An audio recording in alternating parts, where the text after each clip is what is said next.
तीसरे भाव में बुध।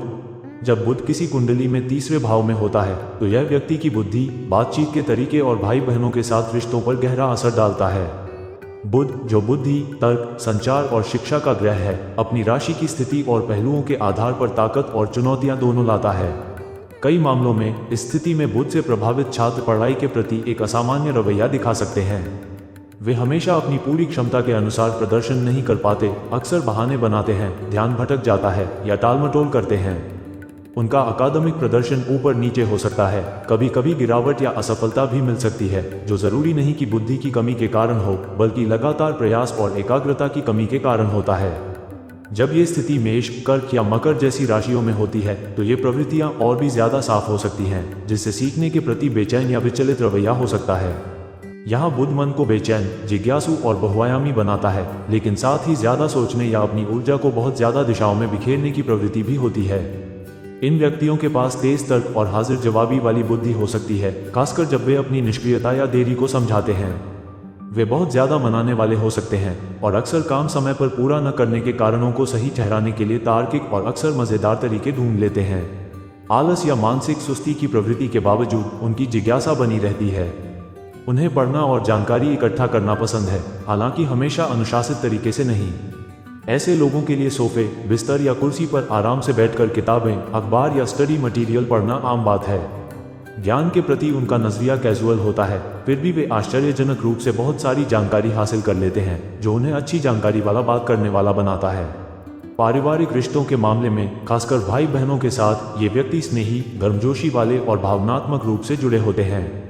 हालांकि जब व्यवहारिक मदद या सक्रिय समर्थन का समय आता है तो वे देर से जवाब दे सकते हैं, अक्सर स्थिति बीत जाने के बाद। उनका स्नेह कार्रवाई उन्मुख होने के बजाय ज्यादा भावनात्मक और मौखिक होता है।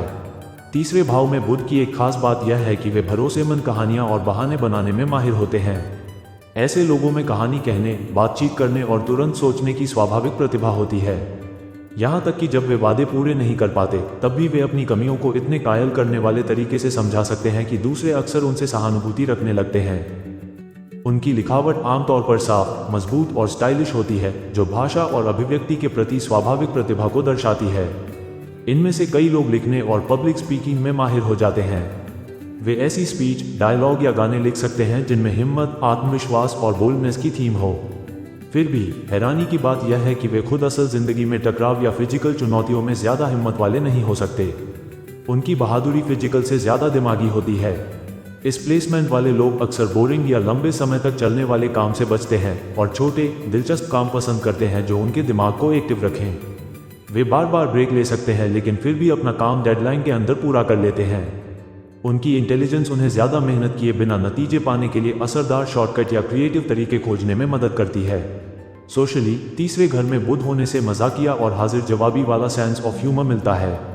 ऐसे लोग हल्के फुल्के मजाक, चुटकुले और छेड़छाड़ का आनंद लेते हैं।